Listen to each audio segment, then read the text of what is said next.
Our tip today is you can remember to invert fans during your colder months. That way you can push heat down into your house, saving on energy costs and helping save the environment.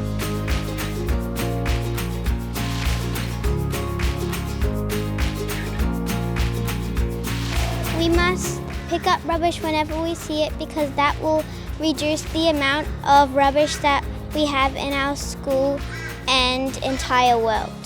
Remember to turn off tap after being used. Make sure you have a waste-free lunchbox because it helps the environment.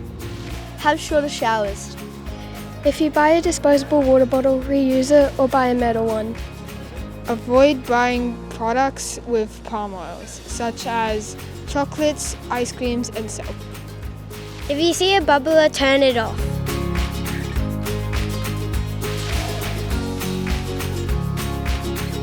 My sustainability tip is to delete unnecessary emails to reduce energy consumption.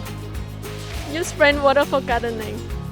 Use less electricity by turning off aircon and lights when leaving the room.